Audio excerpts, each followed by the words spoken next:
Welcome to Empowered. I'm your host, Jessica Flynn of thejessicaflynn.com, and our show is on a mission to unleash local wisdom for widespread impact. We're committed to inspiring positive change in our community and beyond. And today we are thrilled to welcome Pamela Osmond, the Fund Development Manager for Home Horizon. Since moving to Collingwood from Orangeville in 2008, Pam has been a passionate and dedicated member of the community. A single mother who raised her two sons independently, Pamela's resilience and determination to earn her the honor of a Habitat for Humanity home build, a recipient of one in 2011, a testament to her hard work and dedication to creating a better life for her and her family. Pamela brings a natural leadership ability and a people-first approach to her work, combined with exceptional organizational skills and passion for positive development.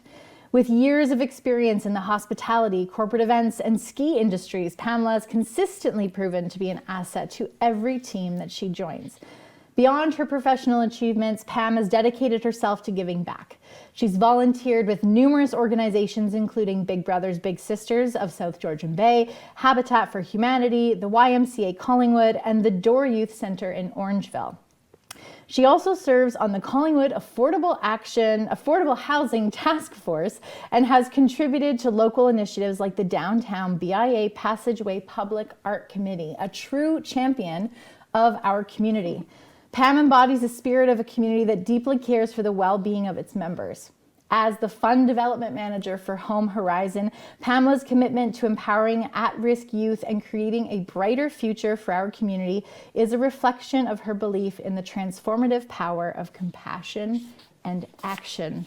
I am honored and thrilled to introduce and have you, Pam, on our show, sharing the story of Home Horizon. So thank you. Thank you, Jessica, for having me today. It's a pleasure to be here with you. Pam, you and I have been in the same circles for the last couple of years, and I had no idea the breadth of your experience and outside of your role with Home Horizon, how much you've done for our community. So thank you. Thank you. And they are certainly one of those many teams you've been a part of that are so fortunate to have your energy and expertise on the team. So can you tell us a little bit about your role as the Fund Development Manager? Sure. So my life has kind of come around full circle now. It's No just doubt. From hospitality, ski industry, of course, that's what I was in the beginning, and events, and I do love that. It's so exciting and fulfilling. However, now I'm giving back. It's a job with heart, and it's a job with meaning. So I am the Fund Development Manager for Home Horizon, and that entails raising the funds to let our charity thrive and run. So I get to run the 3 events. We do 3 signature events a year. Okay. I get to do those, and then I get to do third-party events. So when, as you guys have done book launches and choose us for charity of choice. So I usually show up and speak. Third-party events, I don't have much involvement in running them. I just show up, and I'm very thankful and that we are chosen and accept the money. So other than that, the Fund Development Manager, I run events. We have 3, the coldest night of the year, Right. which is coming up February Yes. 22nd. And has just been growing and growing. We were 6th in 190 cities, and Wow. I'm aiming for 5th. I really want top 5 this year. Yes. And I know Collingwood can do it. We We can are do a it. small, mighty community. Yeah. And it is coming February 22nd, and we're launching December 1st. Okay. You can sign we're up launching your early. You can Okay. sign up your teams now. Great. It is open to get started.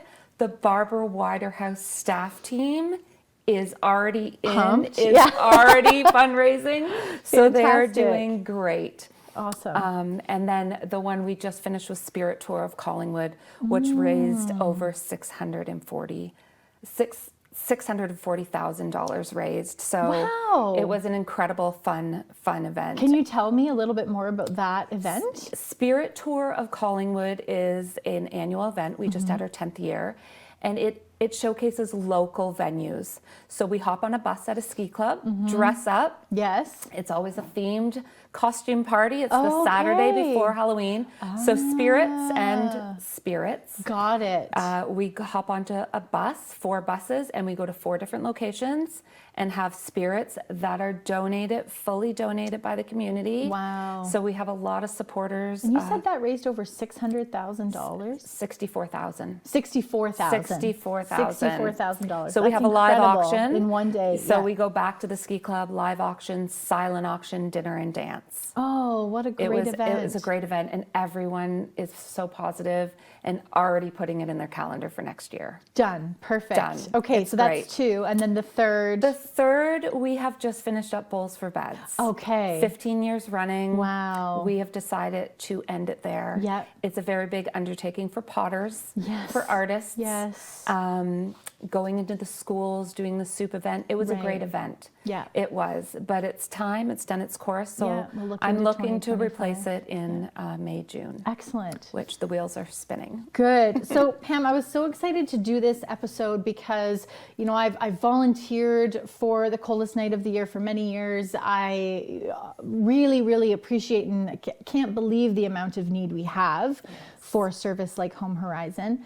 But I feel like I don't really know actually a lot about what goes on. Absolutely. And so what we've done with this episode is team up with you and your whole team. Yes. So you're here representing the whole team. Yes. To dig into a little bit more about how the organization started, but also what happens at Sure. the Barbara Wider House. Sure, absolutely. And I appreciate you saying that, because the main person who knows the best is our Barbara Wider House program manager, Nicole. So Home Horizon's mission is to create a community where youth who are at risk or experiencing homelessness are supported and empowered with the resources and skills to transform into adulthood. Wow. As a community, we break the cycle of homelessness with hope, safety, and growth. So that is what we do. In July 2017, thanks to some huge donors, Barbara and George Wider of the Blue Mountains, Barbara's heart was huge, and we built the 4 walls of the Barbara Wider House Wow. in 2017. Okay. We have been full ever since. Wow.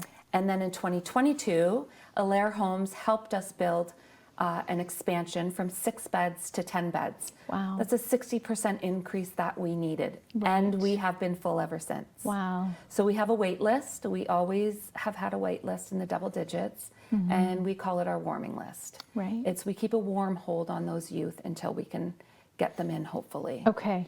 Okay. And so what does that look like then, that warming list? What kind of support do those students receive? So the hardest and the main question we get asked all the time is why? Why do we have homeless youth? Yep. And there is a multitude of reasons why youth are seeking support, and stemming from complex circumstances, all different sorts. So some are family breakdowns, many young people experiencing family conflict, abuse, neglect, or situations of domestic violence in the house, Right. and their living conditions are unsafe, and they would rather sleep in the streets than be there. Wow. Housing instability. Youth may face homelessness or risk of homelessness due to eviction, and financial insecurities, and the lack of housing supports, as you said. Right. Being on the Affordable Housing Task Force is just giving me a very bigger, wider range of reasons why we have this. Also, mental health struggles, anxiety, depression, PTSD, other mental health issue challenges make it difficult for youth to maintain stability without adequate support.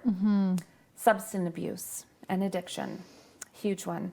Some youth turn to substance abuse as a coping mechanism from trauma or stress in the home, which can exacerbate into vulnerability and lead to unsafe living conditions.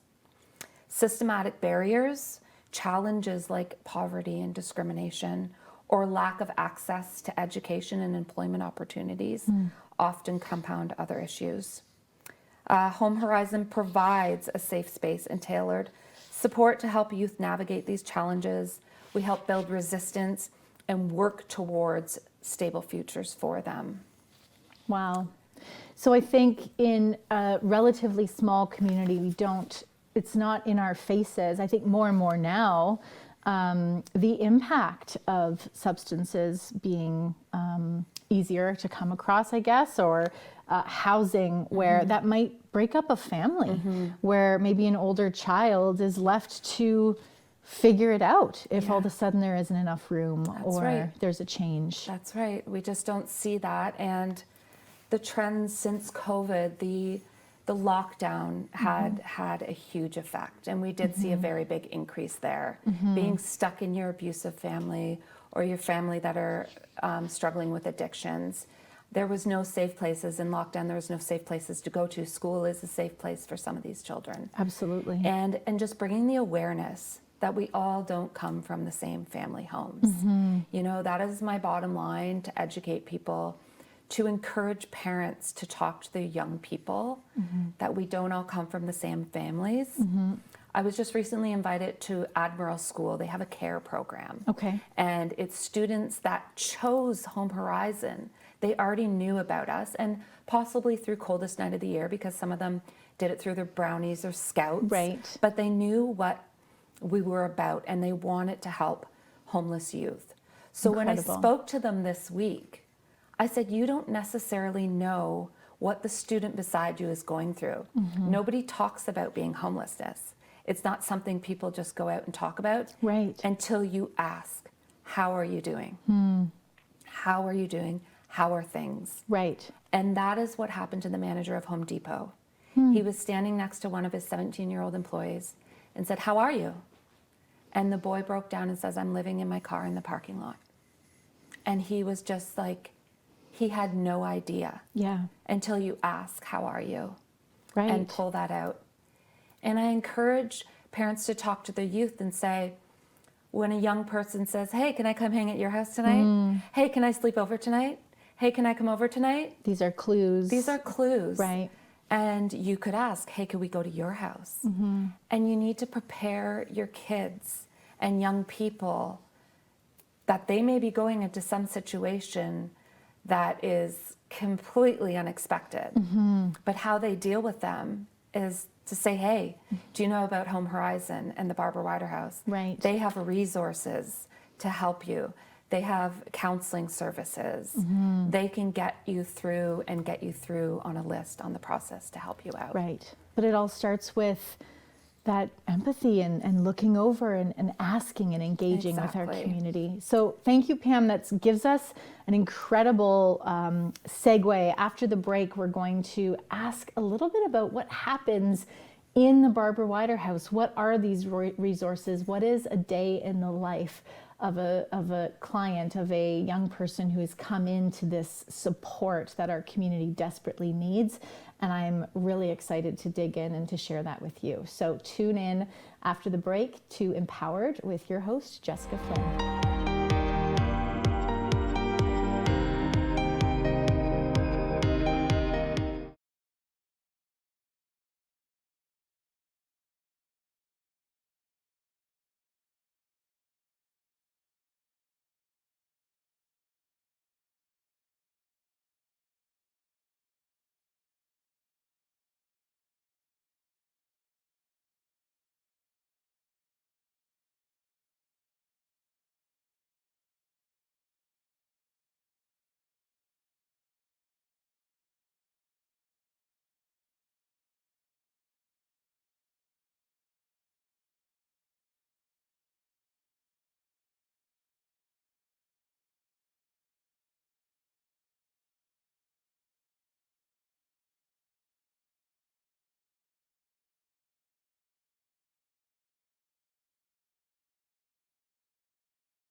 Welcome back to Empowered. I'm your host, Jessica Flynn, and today we are speaking with the Fund Development Manager for Home Horizon, Pam Osmond.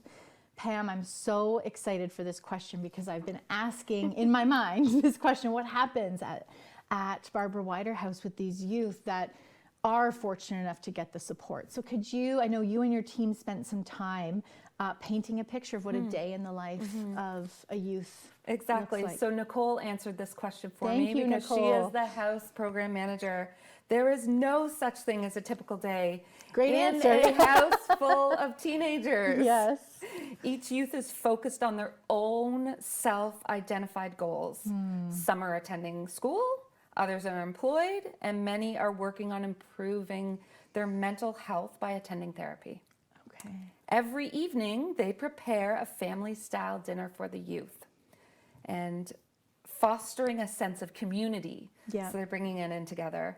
The house is also alive with activities like dog therapy, art therapy, yoga, and more, creating a supportive and engaging environment for everyone. Oh, that sounds incredible. It sounds really incredible, and it was great for her to answer this because I didn't know. No, you know?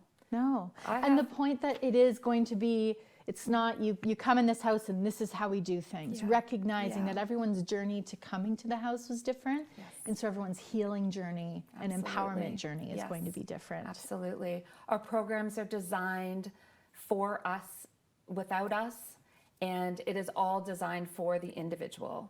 They get to pick and choose what they need. And the counseling, if they try a counselor and it's not for them, let's try another one. Right. We're going to get you there. We're going to help with your growth. That's incredible. I had no idea how tailored it was to the individual. And so how does the team pull this off? Who's involved? How many staff, volunteers? So staff play a vital role in fostering the supportive and nurturing environment that transforms the lives of the youths at Home Horizon.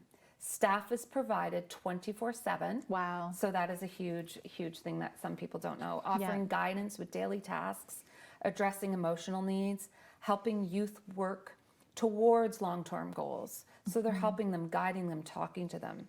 They teach essential life skills such as budgeting, cooking, Wow. time management, equipping young people for independent living. And they're acting as mentors and advocates. Staff also assist youth in accessing critical resources like doctors. And some of these youth, it's the first time they've seen a doctor. Wow. Right? Right. It's pretty great. Yeah. Therapists and tutors to meet their individual needs.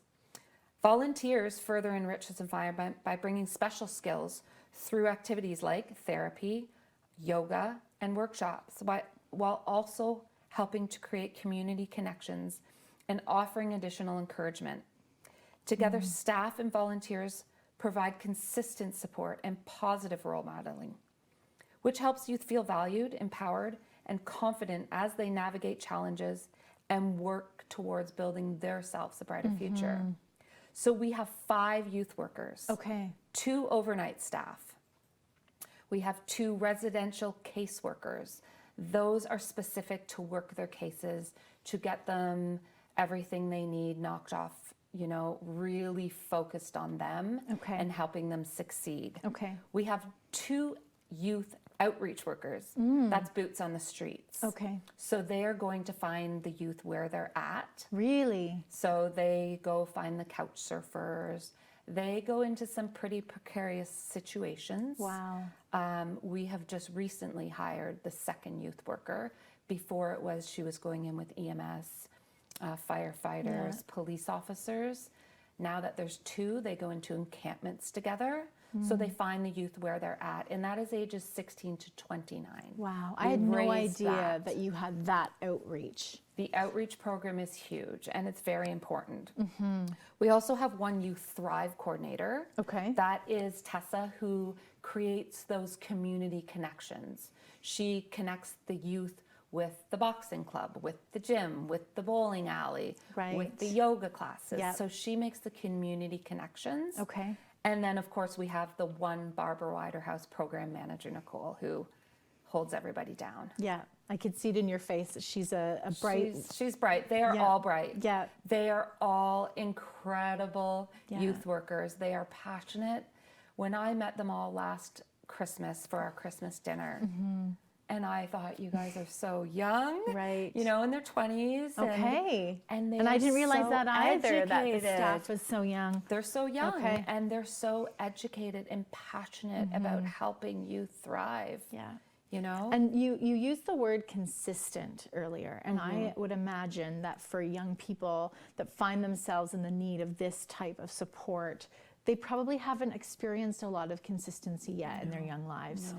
And to offer that as a foundation to rebuild from, I think is such a beautiful Absolutely, thing. absolutely. We have to have that, you know. Empowering youth for our future is we have to show them the skills to. And so we talked about a day in the life and kind of the day to day and how you find them in kind of these worst case scenarios. But how does Home Horizon prepare youth for long-term success beyond their time at the house? We are equipping them with the tools and the skills and the confidence to transition into independent living. Beyond providing shelter, the organization focuses on addressing the root causes of housing instability and building a foundation for a brighter future. This is achieved by a combination of personal support plans, life skills training, and connections to community resources. Home Horizon teaches practical skills such as budgeting, cooking, and resume building. They also receive support pursuing education and employment opportunities. Right. We help connect them. And you know, mental health support and trauma-informed care is usually the center of the approach, ensuring youth can address past experiences while building resilience for their future. So we stay connected with the youth even after they've left. Oh, So okay. it's really great. We offer follow-up support and referrals to ensure that they maintain stability and that they maintain.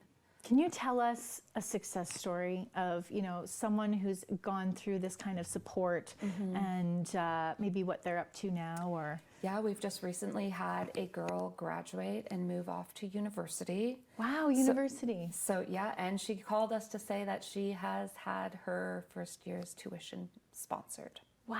Which is incredible. You know, we really do have a caring community. So this one is from Nicole. It's a story of a 16-year-old girl who was referred to Barbara Widerhouse after being abandoned by her mother who struggled with substance abuse. Okay. The young girl came into the program quite guarded and struggled to trust others. No doubt. She went on to complete high school diploma, receiving multiple scholarships. Yeah, she did. Yes, she did. She obtained a driver's license, freedom, driving around. She attended therapy, found employment, got accepted to post-secondary, and she has moved into independent living, completing her college diploma in social work, Wow. where she hopes to provide youth like her with the type of support that she received while staying at the Barbara Widerhouse. And she still continues to reach out to the staff to check in and say hi. So it is like full circle. Full circle. What she learned and how she rose above, she's giving back. Absolutely. And it's important to know that we really, really helped. yeah. You know, we didn't throw it down their throats. You need to change, you need to learn, You met each other. We did. Right? We did. Yeah. We found a way that they wanted to grow. This is what they needed. We find that in education, whatever they're learning, whether it's something academic or a life skill, the young person, the student needs to have that buy-in, right? And Absolutely. so by focusing on the mental health support first and having them a part of that journey, that's empowerment. That is, Yeah. absolutely. So again, so many of our guests, we could have hours long conversations, but we have to bring it back to what can the community be doing in, you know, we're airing this episode in and around winter time, right before the holidays. Yes. What is your call to action for those of us who can help? Sure. So our call to action right now is gift cards, food cards for McDonald's, for Tim Hortons, 20, 25. Wherever students could walk kind of Whatever in the students downtown. can walk, and our outreach. The boots on the street are going to encampments. They're finding the youth where they're at. They give them these cards. Okay. Or they'll go buy the meals and provide them to them. So right now we have had community support, and they're making a community challenge. We have an insurance shop, and we also have Baymount Plumbing that have Okay. on their own put a call to action to say we're going to raise gift cards. And We really don't need clothing donations. We have a very big storage unit of clothing donations, Okay. warm clothing. We also have a hockey tournament coming up in January that's doing a tent drive. Oh, wow. Sleeping bag and tent drive. So Oh, that's wow. great. Okay. Again, it comes back to the storage where we're going to Right. keep it. And so it's not just supporting the students, you know, the 10 young people in the house. It's this, what do you call it? The Outreach. The warming. The warm hold. The warm hold. Yeah, absolutely. Yeah. Our wait list. It's Yeah, the the warm warming hold we list. have. Yeah. The warming list we have. And gift cards is the number one thing that we really need. Any denomination will help. For food. And it's Yeah. also just making that connection with outreach to get the trust, to Yeah. build the relationship. You know, they have to, Nicole and Lindsay are doing great jobs finding youth where they're at. Wow. And it amazes me sometimes that people don't know about our services, but they also don't realize that we go beyond the four walls of the Barbara What Water is House. the reach of young people who need this support? So we have a very large encatchment area. Meaford, Thornbury, As far as the Meaford. Blue Mountains, and all those little places in between. Wow. Clarksburg, Kimberley, Collingwood, Stayner, Wasaga. That is a very large That's a encatchment. huge area. And as we were saying about coldest night of the year, last year, our motto, our logo was look closer. We have a lot of forests around our area, and it was look closer. This year, our tagline is change the tune. We need to change the tune. Yeah. We need to realize that this is happening in our community. Yes. And we do have a large Georgian triangle Yes. that we're supporting. Yes. You know, youth are the future, Yes. and we need to care for them. We need to show them. Empathize with their situation Yes. and do our part. That's right. So I think as well, when this airs, the Home Horizon is undergoing a fundraising campaign leading up to the holidays and up to January 31st. Yes. That is being matched up to Yes. $50,000. Absolutely. And with the postal strike, it's harder than ever for our local charities and organizations to do their typical mail outs. So we want to send you to the Home Horizon website, to their Instagram and social media channels. And thank you, Pam, and your whole team for putting this presentation together, for sharing with us a little bit of that inside look Thank into you. what happens. And just thank you for watching and sharing the impact of good people doing great things in our community. Tune in next time to Empowered with your host, Jessica Flynn.